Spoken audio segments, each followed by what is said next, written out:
Berjumpa kembali dengan saya Sam, teolog Protestan karismatik di Morning Star Ministry channel ini.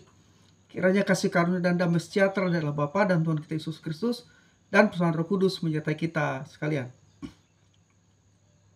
Pada kesempatan ini saya ingin berbagi pengajaran yang sudah saya khotbahkan pada tanggal 7 April di PBS Sangkakala, ya, dan rekamannya ada di Morning Star Ministry channel ini. Hanya saja suaranya kurang terjelas.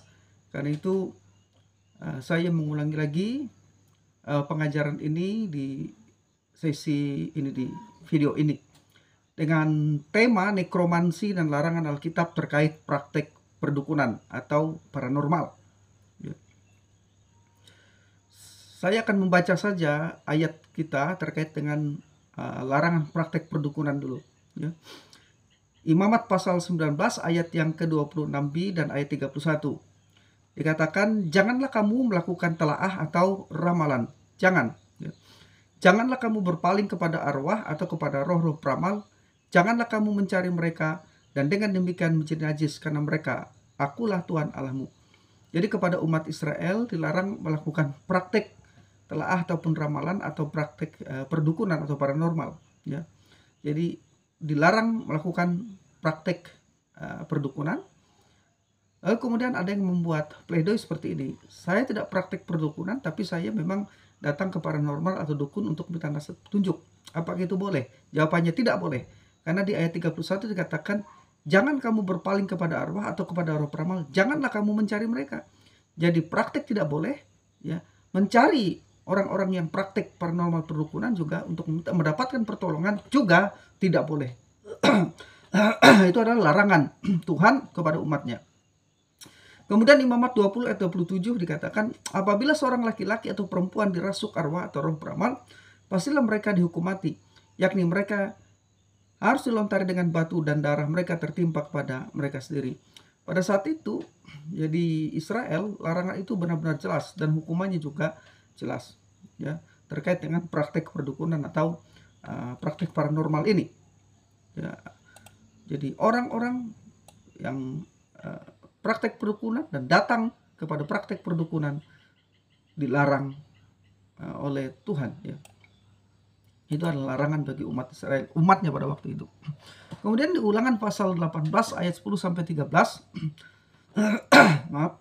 Di situ dikatakan, di antaramu janganlah didapati seorang pun yang mempersembahkan anaknya laki-laki atau anaknya perempuan kepada sebagai kurban dalam api, ataupun seorang yang menjadi petenung, seorang peramal, seorang penelaah, seorang penyihir, seorang pemantra, ataupun seorang yang bertanya kepada arwah atau kepada roh peramal, atau yang meminta petunjuk kepada orang-orang mati. Sebab setiap orang yang melakukan hal-hal ini adalah kekejian bagi Tuhan, dan oleh karena kekejian-kekejian inilah Tuhan Allahmu menghalau mereka dari hadapanmu. Haruslah engkau hidup dengan tidak bercela di hadapan Tuhan. Jadi praktek perdukunan atau paranormal, maaf, ya, praktek perdukunan atau paranormal secara tegas dilarang oleh dilakukan oleh orang-orang Kristen. Dilarang Alkitab. Tuhan melalui Alkitab, di dalam Alkitab melarang praktek-praktek perdukunan paranormal dan juga datang kepada praktek perdukunan paranormal, ya. Di Galatia pasal 5 ayat 19 dan 20, di sana dikatakan bahwa praktek sihir, ya, perdukunan paranormal ini adalah keinginan daging yang menyebabkan orang tidak mendapat bagian dalam kerajaan surga, kerajaan Allah. Kemudian di kisah para rasul 19 ayat 19 dikatakan bahwa orang-orang yang mempraktekkan perdukunan atau paranormal ini pada zaman para rasul, ya, mereka bertobat, lalu mereka membakar barang-barang, benda-benda, buku-buku yang dipakai oleh mereka saat mereka belum percaya kepada Yesus Kristus dan masih melakukan praktik-praktik perdukunan atau sihir, ya. Nah, jadi mereka meninggalkan semuanya itu. Di dalam perjanjian baru jelas sihir, perdukunan, paranormal dilarang di dalam Alkitab. Apalagi nas-nas dalam perjanjian lama dengan tegas melarang itu. Nah, kenapa larangan ini dilakukan? Karena sebenarnya dalang, ya, dalang atau sutradara di balik praktek-praktek perdukunan ini atau praktek-praktek paranormal ini adalah iblis sendiri, pekerjaan iblis yang menipu manusia. Di dalam 2 Korintus pasal 11 ayat yang ke-14-15, iblis menyamar sebagai malaikat terang. Ya, jangankan menyamarkan hal-hal yang lainnya jadi malaikat terang saja, iblis bisa melakukannya. Ya. Kemudian iblis adalah penipu pendusta. Yohanes pasal 8 ayat 44, Tuhan Yesus sendiri mengatakan iblis adalah bapa dari segala kebohongan atau bapa pendusta. Ya. Nah, nekromansi itu adalah praktek okultisme. Ya. Ya. Jadi praktek perdukunan itu seperti peramal, penyihir, pemantra, dan nekromansi itu dilarang dalam Alkitab. Nah, nekromansi adalah praktek okultisme atau spiritisme yang didasarkan pada keyakinan bahwa roh-roh orang mati atau arwah dapat berkomunikasi dengan orang hidup, atau sebaliknya, orang yang hidup dapat berkomunikasi dengan arwah.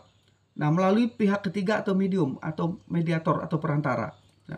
Nah, pemanggilan arwah atau nekromansi yang dilakukan oleh Raja Saul, ya, sebagai contohnya melalui bantuan seorang nekromanser wanita di Endor dengan tujuan meminta pertolongan atau nasihat untuk mengungkapkan peristiwa masa depan merupakan dosa kekejian di hadapan Tuhan. Ini dapat kita baca di 1 Samuel pasal 28 ayat 1 sampai 25 yang akibatnya, ya, kematian Saul itu merupakan kematian yang tragis. 1 Tawarik 10 ayat 13 sampai ayat yang ke-14. Dikatakan Tuhan yang membunuh Saul. Dan ini adalah satu kematian yang tragis dari seorang yang pernah diurapi oleh Tuhan.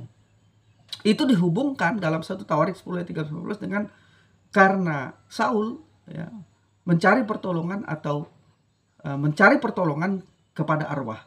Jelas dikatakan sana, mencari pertolongan kepada arwah. Ya. Nah, kita baca saja di 1 Samuel pasal 28 ayat 1 sampai 25 yang menjadi nas pembahasan saya terkait dengan nekromansi dan larangan praktek perdukunan, ya, atau paranormal. 1 Samuel pasal 28 ayat 1 sampai 25 dikatakan begini, pada waktu itu orang Filistin mengerahkan tentaranya untuk berperang melawan orang Israel.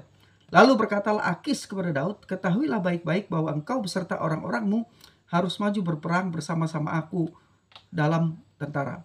Jawab Daud kepada Akis, baik, engkau akan tahu apa yang dapat diperbuat hambamu ini. Lalu Akis berkata kepada Daud, sebab itu aku mengangkat engkau menjadi pengawalku sendiri sampai selamanya. Adapun Samuel sudah mati.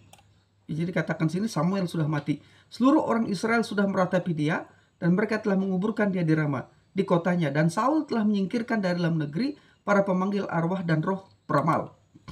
Orang Filistin itu berkumpul lalu bergerak maju dan berkemah dekat Sunem. Saul mengumpulkan seluruh orang Israel lalu mereka berkemah di Gilboa. Ketika Saul melihat tentara Filistin itu, maka takutlah ia dan hatinya sangat gemetar. Dan Saul bertanya kepada Tuhan, tetapi Tuhan tidak menjawab dia, baik dengan mimpi, baik dengan urim, baik dengan perantaraan para nabi.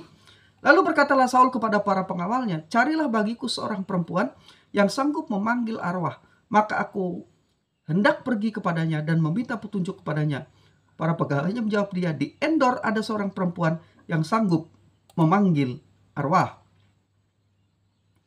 Lalu menyamarlah Saul, ia mengenakan pakaian lain, dan pergilah ia dengan 2 orang. Ketika mereka pada waktu malam sampai kepada perempuan itu, berkatalah Saul, cobalah engkau menenung bagiku dengan perantaraan arwah, dan panggillah supaya muncul kepadaku orang yang kusebut kepadamu. Tetapi perempuan itu menjawab, tentu engkau mengetahui apa yang diperbuat Saul, bahwa ia telah melenyapkan dari negeri para pemanggil arwah dan roh peramal. Mengapa engkau memasang jerat terhadap nyawaku untuk membunuh aku? Lalu bersumpahlah Saul kepadanya, demi Tuhan, katanya, demi Tuhan yang hidup, tidak akan ada kesalahan tertimpa kepadamu karena perkara ini. Sesudah itu bertanyalah perempuan itu, siapakah yang harus kupanggil supaya muncul kepadamu? Jawabnya, panggillah Samuel supaya muncul kepadaku. Ketika perempuan itu melihat Samuel, berteriaklah ia dengan suara nyaring.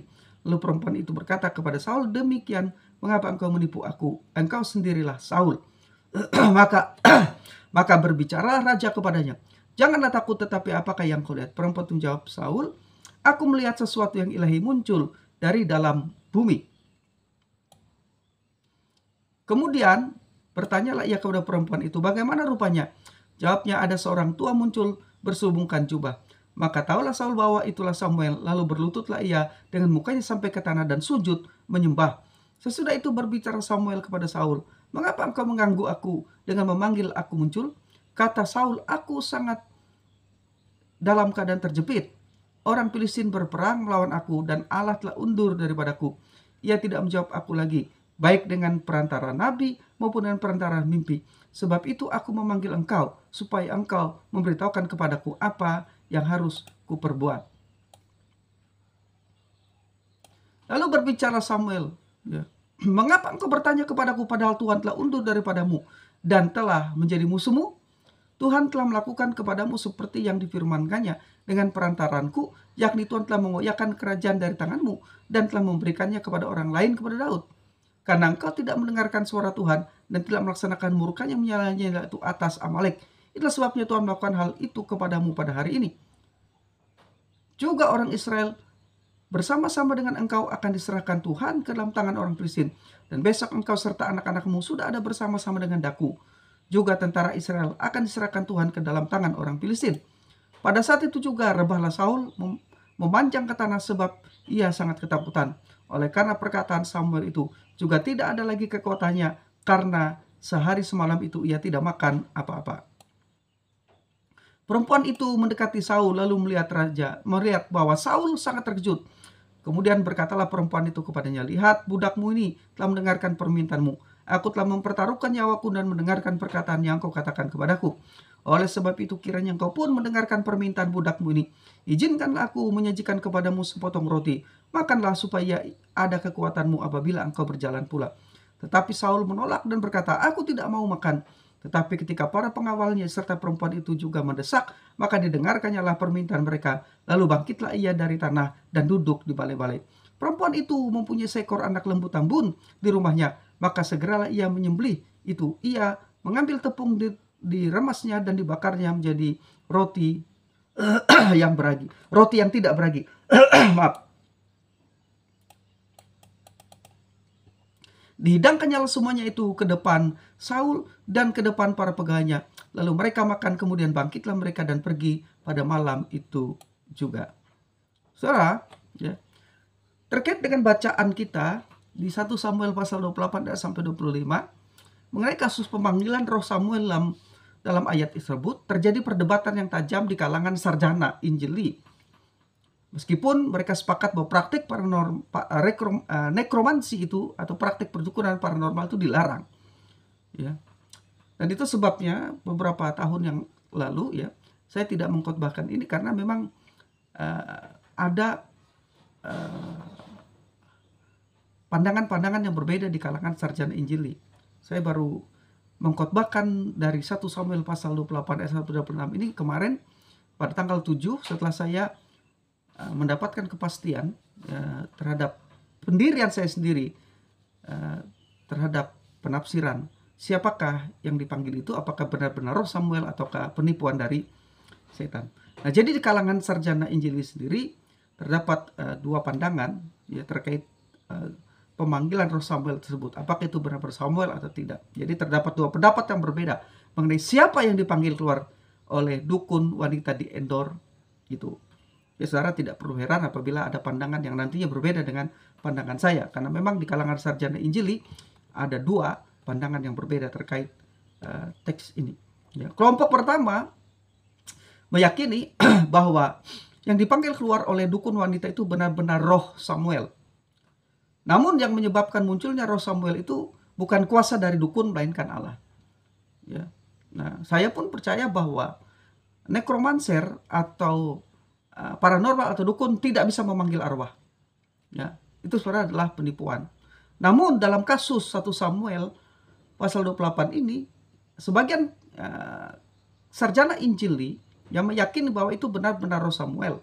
Namun yang menyebabkan munculnya roh Samuel itu bukan wanita penyihir itu, bukan dukun di Endor itu, ya, tetapi itu adalah intervensi Tuhan, ya, itu adalah Tuhan sendiri, ya, yang mengizinkan hal itu. Jadi menurut pandangan ini dalam peristiwa di Endor itu tidak ada indikasi adanya penipuan maupun demonisme, tidak ada sama sekali, tidak ada kaitannya dengan satanisme atau terkait dengan pemanggilan arwah itu. Allah yang memerintahkan roh Samuel untuk meninggalkan kediamannya untuk menyampaikan pesan yang terakhir kepada Saul. Itu menurut pandangan pendapat ini. Alasannya adalah karena di ayat 3 dukun perempuan itu terkejut pada saat melihat yang ilahi muncul. Itu berarti penampakan Samuel itu bukan hasil kekuatan gaib, melainkan kuasa Allah. Jadi bukan hasil kekuatan gaib wanita pemanggil arwah itu, tetapi kuasa Allah.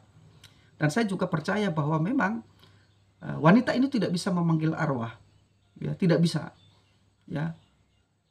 Jadi penampakan, kalaupun bisa, ya, itu bukan dia tetapi Tuhan yang menyatakan. Tapi masalahnya nanti ada pandangan yang kedua mengatakan itu bukan roh Samuel. Jadi kita bicara sekarang ini menurut pandangan kelompok yang pertama.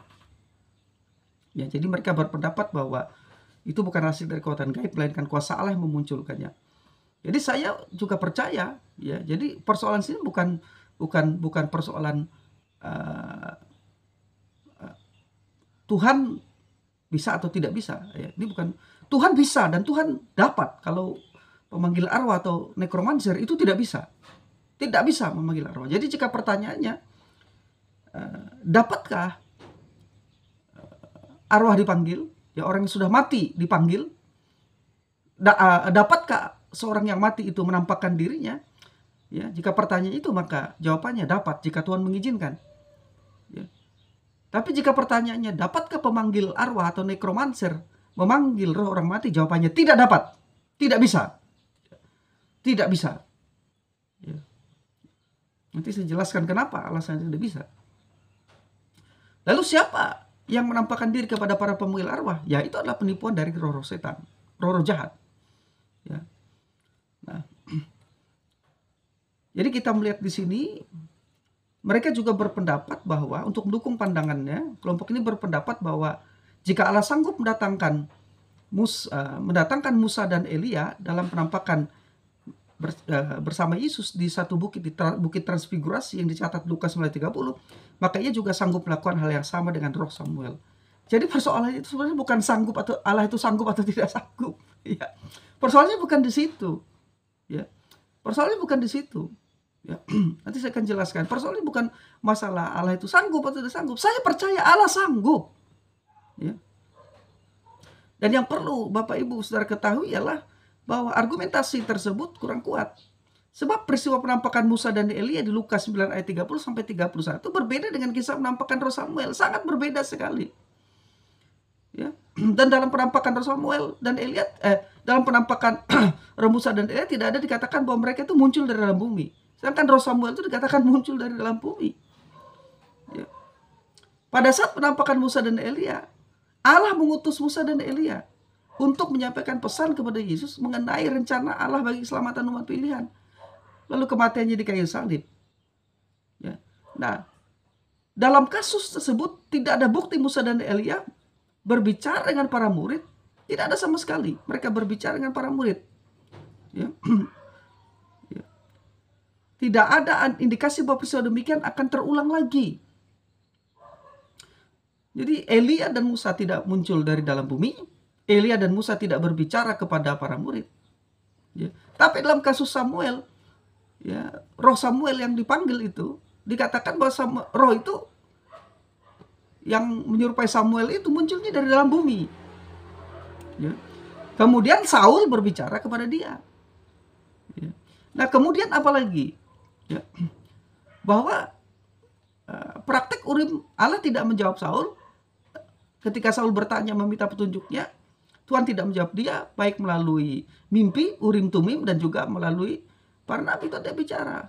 Masakan Tuhan tiba-tiba berbicara kepada Saul saat momen bersamaan dan pemanggilan arwah? Walaupun tadi alasannya itu adalah kuasa Tuhan, bukan pemanggilan arwah. Ini bukan meragukan kuasa Tuhan. Tidak, Tuhan bisa, Tuhan mampu. Tapi masalahnya bukan bicara tentang soal Tuhan mampu dan Tuhan bisa. Bukan itu persoalannya. Persoalannya adalah apakah itu benar-benar Tuhan? Ya. Itu persoalannya. Nah, kan itu kita harus memperhatikan ini. Ya.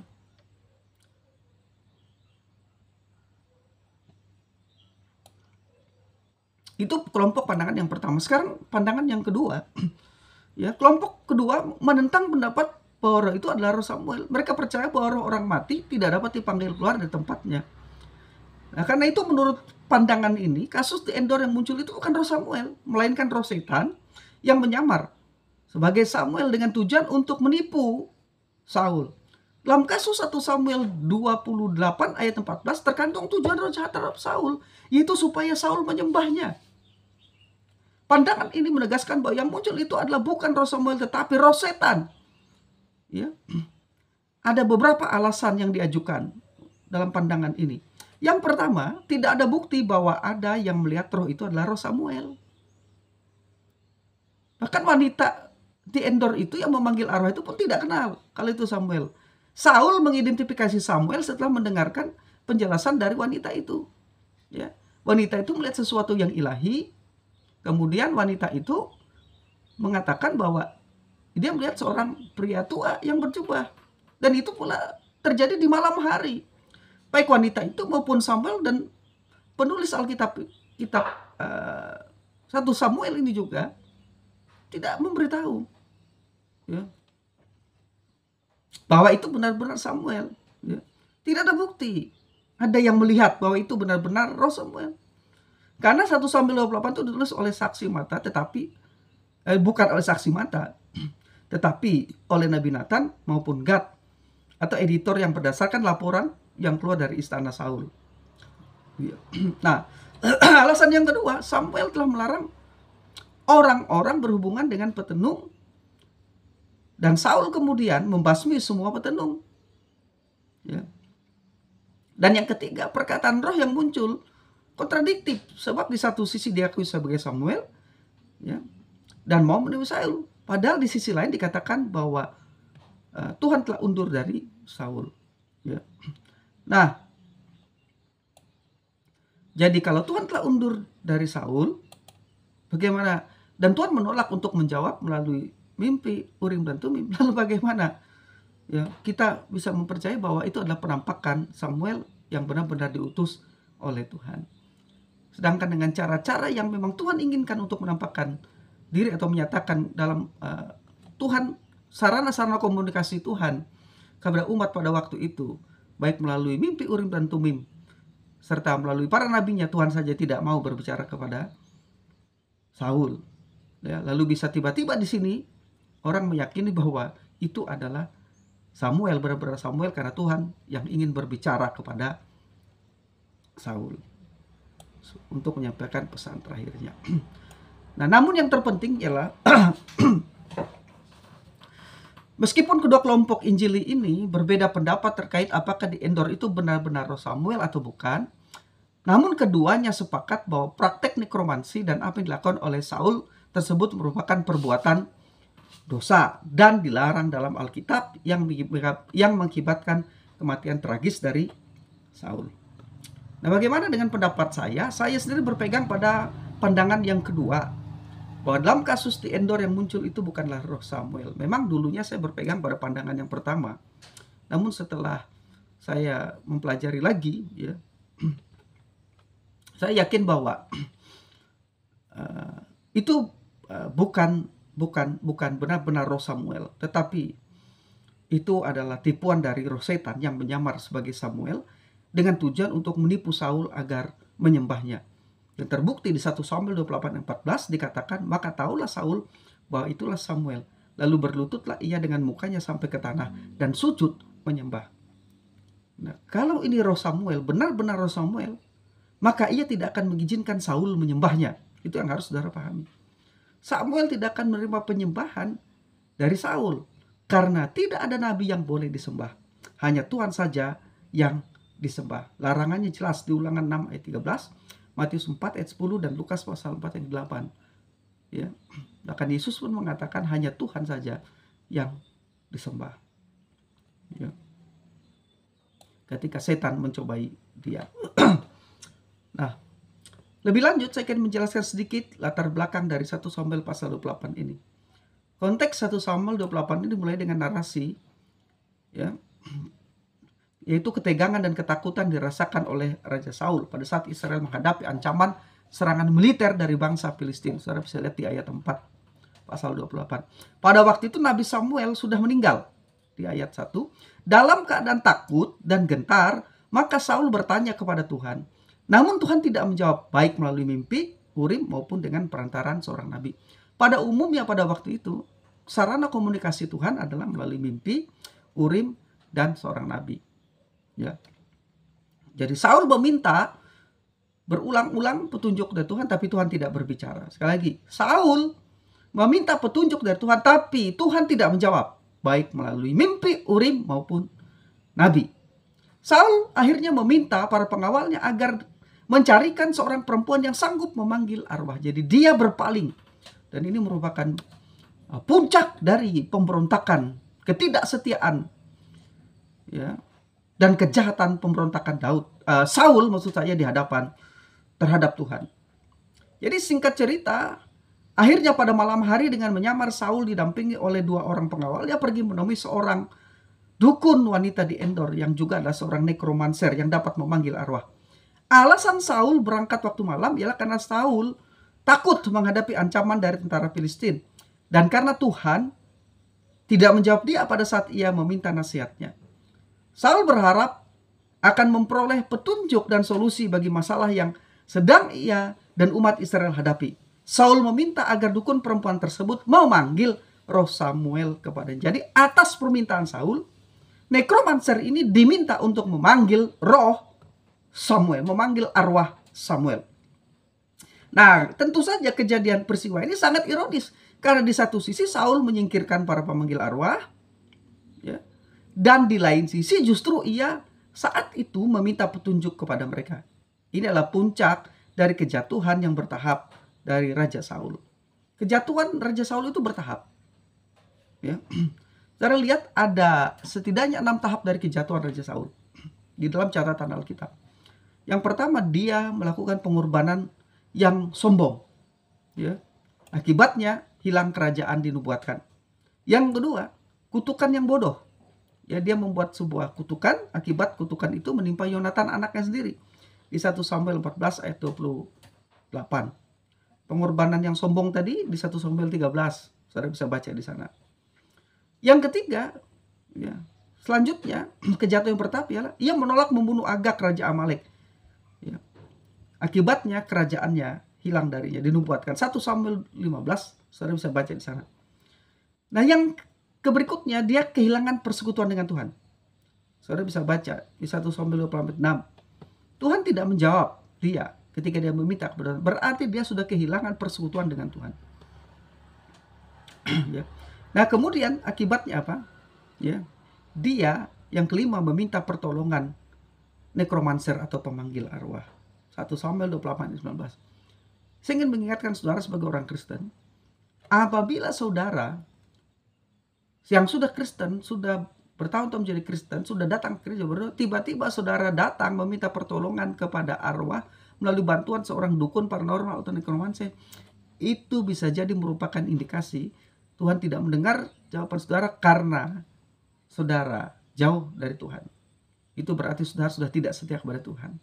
Itu indikasi, ya, bahwa saudara sebenarnya sudah jauh dari Tuhan. Ya. Jadi kenapa Tuhan tidak menjawab doa Saul, permintaan Saul? Itu karena Saul sudah menjauh dari Tuhan. Dan bisa jadi hal ini terjadi pada orang-orang yang hari ini Kristen tapi datang meminta pertolongan dukun. Ya. Jadi bukan Tuhan tidak menjawab, tapi karena Saul sudah menjauh dari Tuhan, sudah memberontak terhadap Tuhan. Dan akibatnya, ya, Saul mengalami kematian yang tragis. Kematiannya dia mengambil nyawanya sendiri. Dan dinastinya akhirnya baik. Jadi narasi selanjutnya pada ayat 12 dikisahkan bahwa dukun perempuan itu sangat terkejut dan menjadi takut ketika melihat sesuatu yang ilahi muncul dalam bumi. Samuel dikatakan datang, arwah Samuel datang, dan dukun wanita ini baru menyadari bahwa yang minta tolong kepadanya itu adalah Saul, yang pernah menyingkirkan para dukun yang ada di Israel. Perempuan petenung itu menjelaskan kepada Saul bahwa ia melihat sesuatu yang ilahi muncul. Jadi dia sendiri tidak kenal kalau itu Samuel. Tapi perempuan itu tahu kalau itu Saul. Kalau Samuel dia tidak tahu. Sesuatu yang ilahi muncul dari dalam bumi menyerupai seorang tua. Jadi menyerupai seorang tua yang berselubungkan jubah. Saudara baca di ayat 13-14. Mendengar itu Saul langsung menyimpulkan bahwa itu adalah roh Samuel. Ya, jadi itu adalah kesimpulan Saul oleh roh Samuel. Ya. Setelah pemunculan roh Samuel itu terjadi dialog, ya, antara Saul dengan Samuel. Jadi Samuel berbicara kepada Daud, orang yang hidup. Orang yang mati berbicara kepada orang hidup berbicara kepada orang yang mati. Ya. Saya percaya ini tidak bisa terjadi. Bisa terjadi atas izin Tuhan. Masalahnya, benarkah itu roh Samuel? Apakah sama dengan kasus penampakan Elia dan Musa ketika berjumpa dengan Yesus di Bukit Transfigurasi itu? Kasusnya beda. Ya, saya jelaskan tadi di depan. Ya. Jadi dikatakan Samuel kemudian menyampaikan pesan atas ketidaktaatan Saul, roh Samuel tersebut.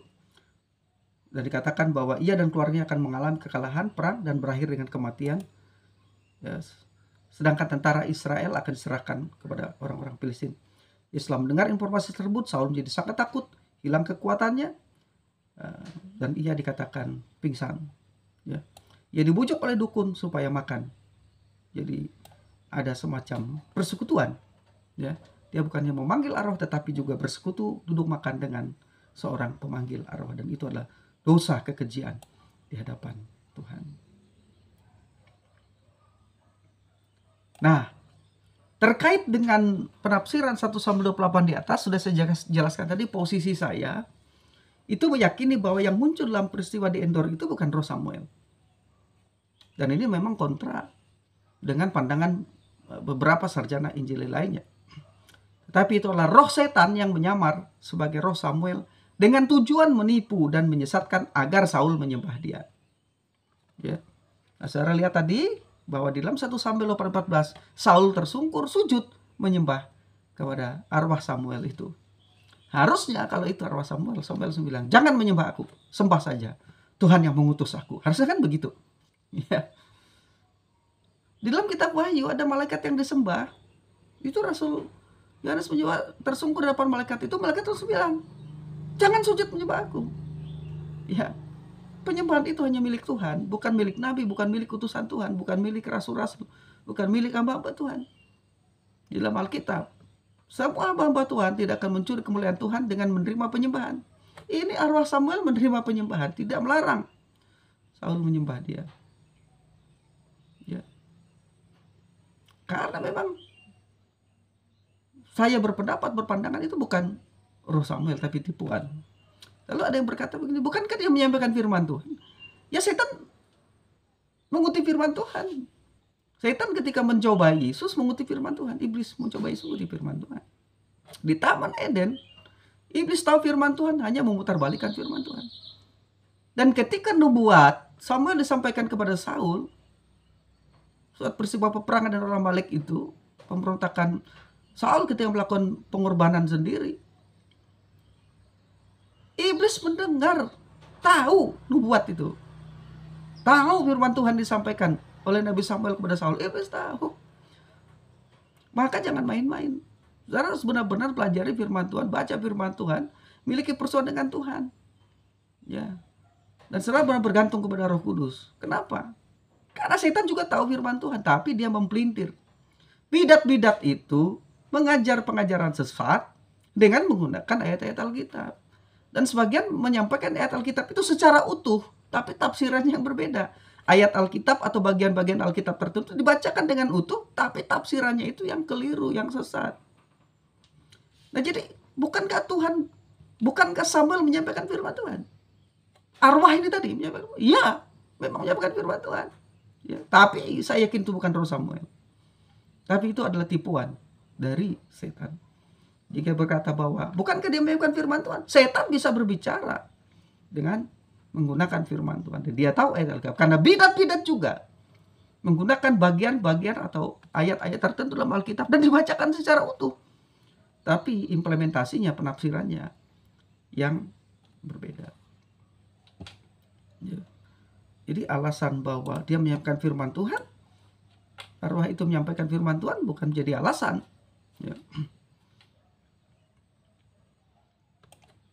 Karena saya ingat juga orang kaya dan Lazarus itu Orang kaya itu minta, ya, agar Lazarus dibangkitkan dan menyampaikan firman Tuhan atau berita tentang keadaan di Hades, di alam maut, ya. Tapi ditolak karena Abraham katakan ada pada mereka kesaksian Musa dan para nabi, ya. Ada pada mereka kesaksian Musa dan para nabi. Kesaksian Musa dan para nabi itu firman Tuhan, ya. Nah, beberapa alasan yang ingin saya sampaikan yaitu dari konteks dekat dan konteks jauh, bahwa peristiwa di Endor itu bukan roh Samuel, tapi roh setan yang menyamar sebagai Samuel. Sekarang kita lihat alasan dari konteks dekat yang menunjukkan bahwa roh yang menampakkan diri pada Saul itu bukan roh Samuel. Yang pertama, di 1 Samuel pasal yang di kitab 1 Samuel di pasal 8 itu dikatakan, dicatat bahwa Tuhan sudah tidak mau lagi berkomunikasi dengan Saul, seperti saya sudah jelaskan di depan. Itu di 1 Samuel pasal 24 dikatakan bahwa Allah tidak menjawab Saul baik melalui mimpi, urim maupun lewat perantara nabi, ya. Secara logis, kita berpikir logis. Apabila Allah sudah tidak mau lagi berbicara dengan Saul melalui sarana metode yang wajar, yang dia gunakan sebagai sarana komunikasi yang lazim, seperti mimpi, urim, dan tumim, mestinya ia tidak berbicara melalui perantaraan arwah yang dipanggil oleh seorang dukun. Apalagi Saul sudah dikuasai oleh roh jahat, ya, setelah roh Allah meninggalkan dia. Jadi roh jahat yang menguasai Saul itu menuntun Saul sehingga menganggap bahwa itu adalah roh Samuel. Arwah yang dibangkitkan oleh nabi itu adalah roh Samuel. Saul sudah sampai kepada puncak kejahatannya sehingga tidak bisa membedakan yang mana dari Tuhan dan yang mana bukan dari Tuhan. Jadi itu yang pertama. Secara logis, kalau Allah tidak mau bicara dengan mimpi, kalau Allah menolak berbicara kepada Saul melalui mimpi, urim, tumim, dan melalui para nabinya, lalu bagaimana kita bisa percaya bahwa Allah yang berbicara dengan perantaraan pemanggilan arwah pada saat itu? Walaupun alasannya perempuan yang manggil arwah itu tidak bisa manggil arwah, itu adalah Tuhan yang menyuruh Samuel katanya untuk menampakkan diri kepada Saul. Itu bukan alasan yang kuat sama sekali. Itu langsung kontra dengan pernyataan Alkitab yang menyatakan bahwa Tuhan tidak mau, ya, berbicara kepada Saul. Tapi ada pandangan mengatakan Tuhan mau berbicara pada waktu itu. Itu adalah sebuah kontradiktif, ya.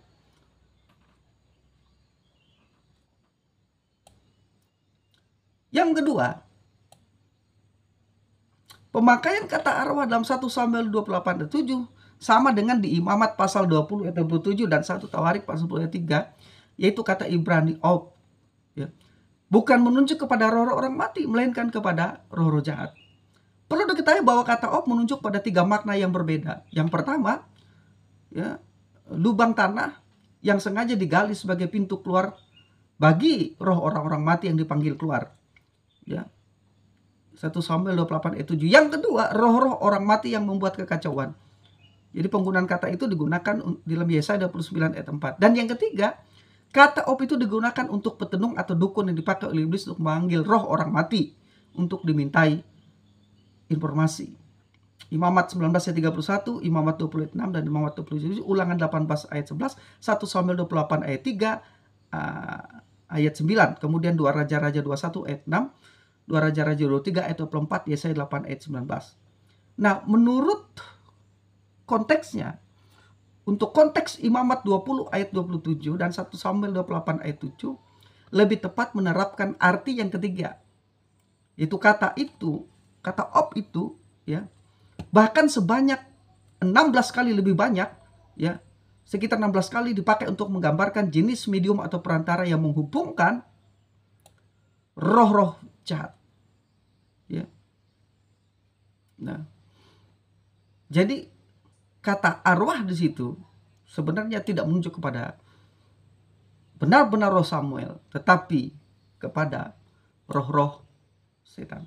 Nah, yang ketiga, Dalam kasus di Endor tidak ada saksi mata yang secara langsung melihat Samuel seperti saya jelaskan tadi di atas. Juga tidak ada bukti yang jelas bahwa wanita petenung itu benar-benar melihat roh Samuel. Saul bahkan tidak melihatnya. Tidak melihatnya. Saul tidak melihatnya. Hanya berdasarkan penjelasan dari wanita itu. Dia menyimpulkan, oh itu Samuel. Dan kita tahu Saul ini sudah dirasuki, dikuasai oleh roh-roh jahat. Bahkan dia membutuhkan seorang Daud ya untuk menghalau, mengusir roh jahat yang daripadanya dengan petikan kecapi Daud. Ya. Jadi wanita itu maupun Samuel wanita itu hanya melihat bayangannya yang berupa seorang tua yang muncul di tanah, sedangkan Saul tidak melihatnya, hanya mendengar penjelasan dari wanita itu. Nah, jadi dari laporan dukun itu Saul akhirnya meyakini bahwa itu adalah Samuel. Pertanyaannya, apakah perkataan seorang dukun yang dipakai iblis dapat dipercaya? Ya. Apakah saudara percaya pada perkataan seorang dukun yang dipakai oleh iblis? Sedangkan kata Tuhan Yesus, iblis sendiri adalah bapa segala dusta. Yohanes 8 ayat yang ke-44. Jadi tidak mungkin itu roh Samuel, tapi itu adalah roh jahat yang menyerupai roh Samuel. Dengan tujuan apa tadi? Supaya Saul percaya dan menyembah roh itu. Menyembah itu dan Saul menyembahnya. Ya. Nah, beberapa alasan dari konteks jauh yang menunjukkan bahwa roh yang menampakkan diri pada Saul itu bukan roh Samuel. Kita sudah melihat konteks dekatnya. Sekarang konteks jauhnya. Jadi itu bukan roh Samuel, dan jelaskan dari konteks dekatnya, sekarang di konteks jauhnya. Di konteks jauhnya, Allah melarang praktek spiritisme, praktek paranormal, praktek perdukunan. Dan itu disebutnya sebagai perbuatan najis dan kekejian. Imamat 19 ayat 31, Imamat 20 ayat 6, dan yang sudah kita baca tadi di kitab Ulangan 18. Jadi orang Israel yang melakukan praktek tersebut akan dihukum mati. Demikian juga dukun dan perantara atau medium yang memberi diri dirasuk oleh arwah atau peramal akan dilenyapkan dan dihukum mati. Ayat-ayatnya sudah kita baca tadi di depannya.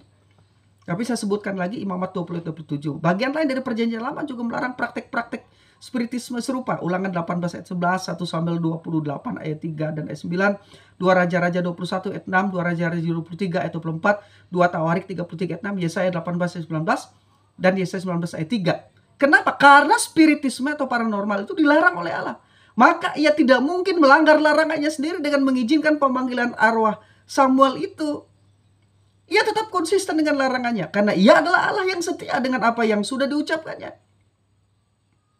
Allah sendiri melarang Saul untuk tidak konsisten. Lalu mengapa ia tidak konsisten? Pada saat peristiwa pemanggilan arwah itu, dia setuju untuk mengutus Samuel datang ke sana. Kan itu sesuatu yang kontradiksi. Dengan kata lain, kita akan menganggap bahwa Tuhan itu tidak konsisten. Karena pada peristiwa pemanggilan arwah itu dia mengizinkan, menyuruh roh Samuel untuk datang. Kan perempuan itu yang memanggil. Walaupun ada pendapat Tuhan yang mengizinkan, bukan karena panggilan itu. Tapi kan kenyataannya wanita itu yang memanggilnya. Walaupun pledoinya nanti Tuhan yang menyuruh, tetap tidak mungkin. Itu akan jelas kontradiktif. Kontradiktif dengan larangan-larangan Tuhan atas pemanggilan arwah. Ya. Jadi Tuhan melarang Saul dan menghukum Saul karena melanggar larangannya. Lalu sekonyong-konyongnya ada orang percaya itu adalah roh Samuel itu oleh Tuhan dalam praktek pemanggilan arwah itu. Tuhan melanggar larangannya sendiri. Ya.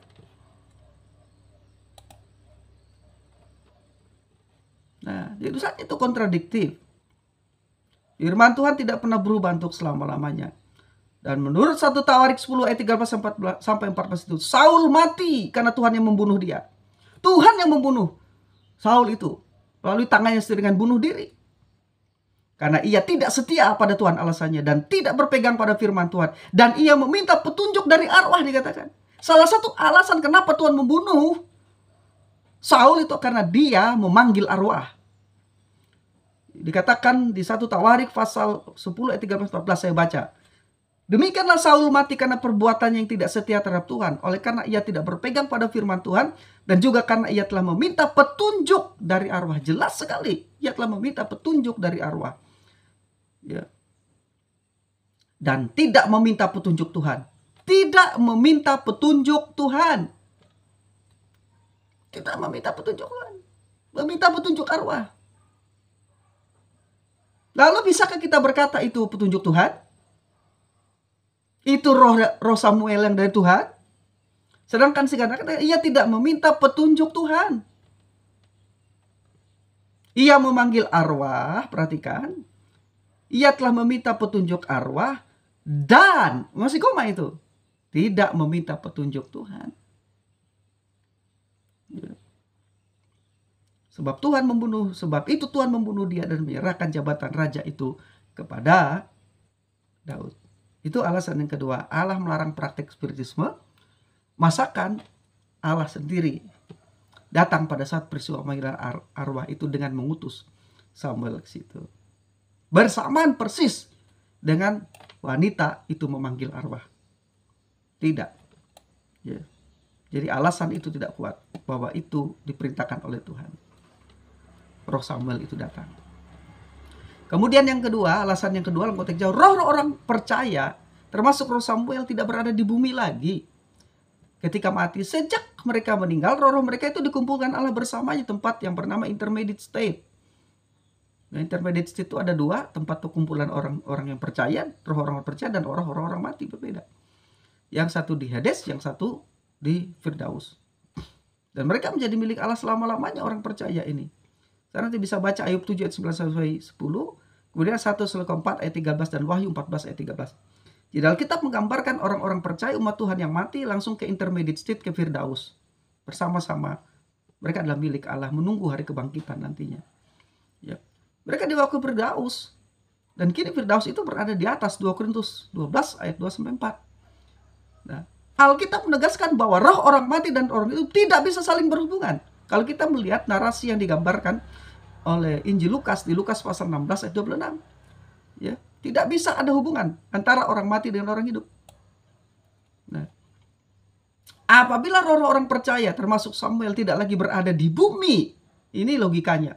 Sejak mereka meninggal, sebab roh tersebut sudah dikumpulkan bersama-sama dengan Tuhan di Firdaus dan menjadi milik Allah, maka merupakan hal yang tidak logis bahwa roh Samuel muncul, digambarkan keluar dari dalam bumi. Roh Samuel muncul, keluar dari dalam bumi. Karena pada saat itu dipanggil oleh wanita di Endor. Walaupun menurut beberapa orang yang berpandangan bahwa itu adalah Samuel. Bukan karena dia datang, bukan karena dipanggil oleh, bukan karena kemampuan tenung atau sihir dari perempuan itu. Tapi faktanya, ya, dikatakan bahwa roh itu muncul dari dalam bumi. Sedangkan kita tahu bahwa mereka tidak lagi berada di bumi, tetapi berada di Firdaus. Ya.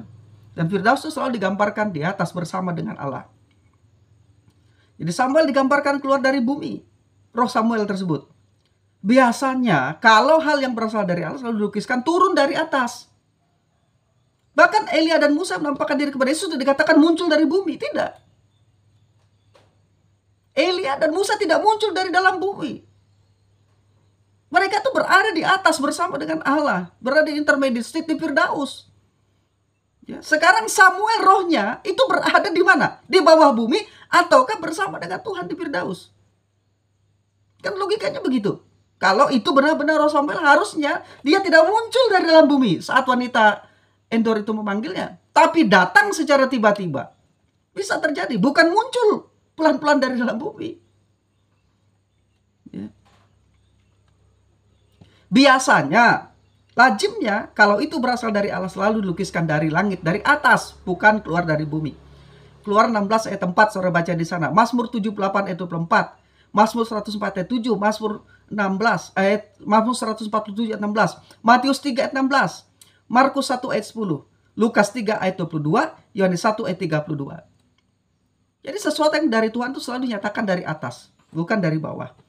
Dan saya teringat langsung, saudara, bahwa penampakan nabi palsu di akhir zaman, juru bicara antikris di akhir zaman, itu akan menampakkan dirinya, munculnya dari mana? Dari dalam bumi. Antikris sendiri, ya, nabi palsu sendiri yang akan menjadi juru bicara antikris, yang menuntut orang-orang untuk menyembah antikris, itu munculnya dari mana? Dikatakan binatang itu muncul dari dalam bumi. Saudara bisa baca Wahyu pasal 13 dan mirip dengan anak domba binatang itu.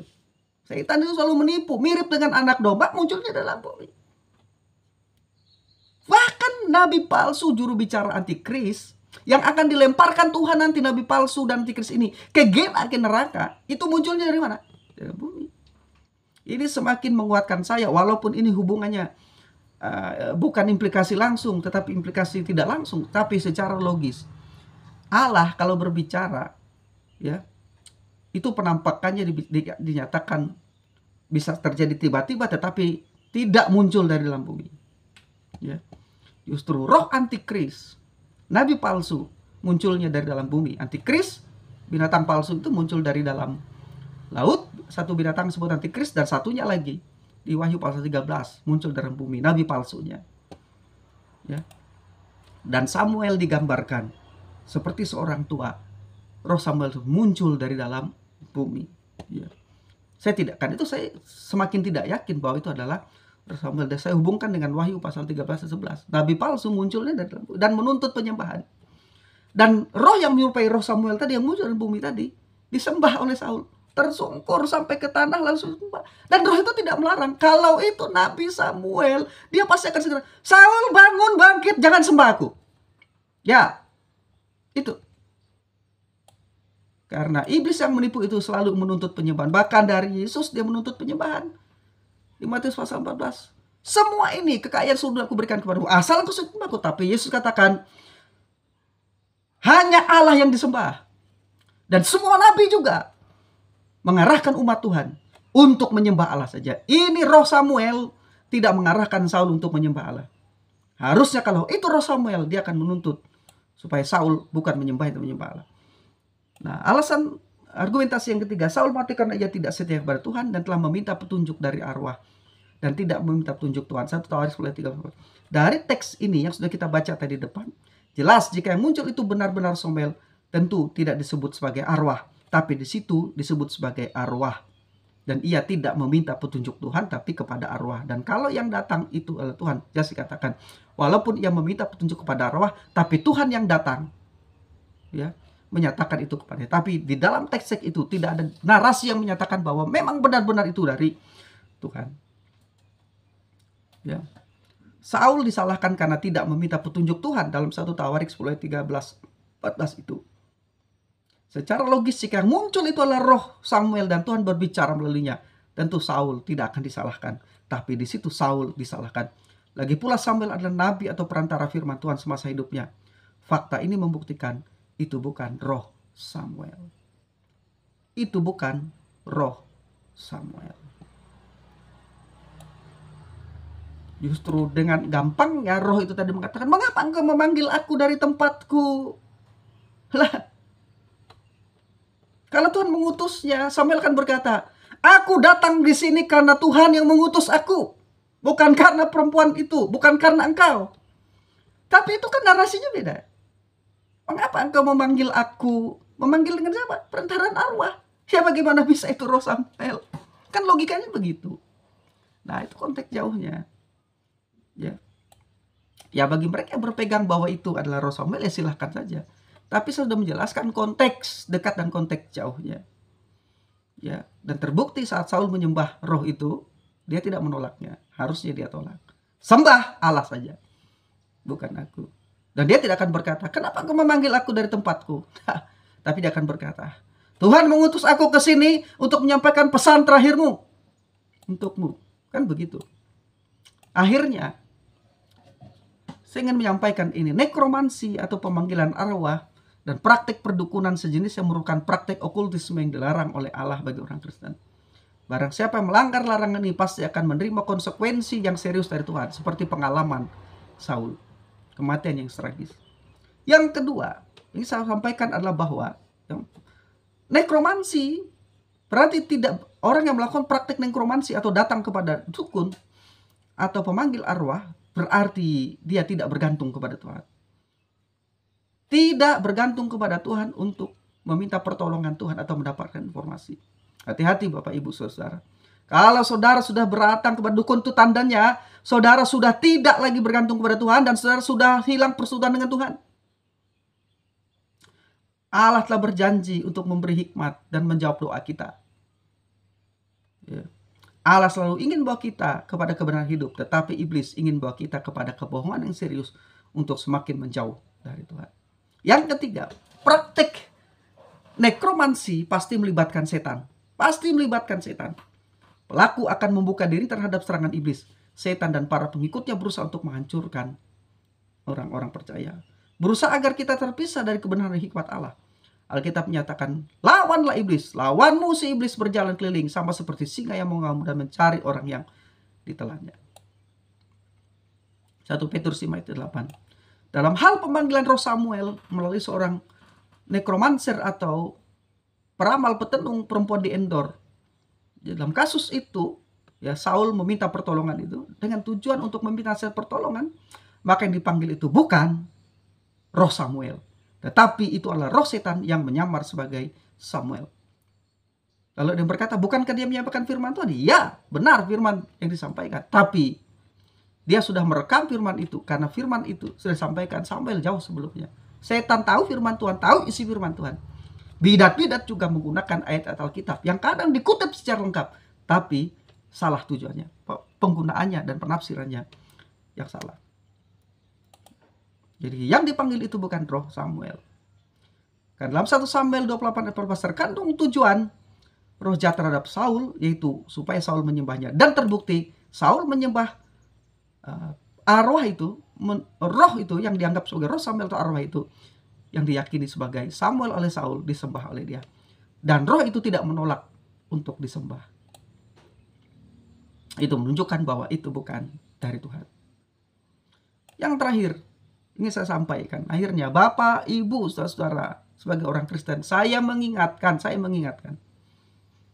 ya, bahwa meminta nasihat pertolongan kepada roh-roh orang-orang mati adalah perbuatan dosa. Satu, tidak setia kepada Tuhan dalam konteks Saul tadi. Dan dua, melanggar perintah Tuhan. Itu adalah perbuatan dosa. Itu adalah kekejian. Yang disebut dalam Alkitab keinginan daging. Praktek sihir itu. Sihir. Keinginan daging. Dan menyebabkan orang tidak mendapat bagian dalam kerajaan Allah. Karena terlibat dalam kuasa gelapan itu dilarang oleh Tuhan. Jelas di Galatia juga memberitahu kita. Pasal yang kelima memberitahu kita. Ayat 20, 19-20 saudara baca di sana. Dan itu bagi yang pernah melakukannya, segera bertobat, bertobat. Dan saya percaya kalau sudah bertobat, masih ada kesempatan. Dan jangan pernah lagi kalau sudah bertobat, datang kepada praktek-praktek perdukunan. Kembali beriman dengan sepenuh hati kepada Tuhan Yesus saja. Ini yang bisa saya bagikan. Saya Sam, teolog perusahaan karismatik.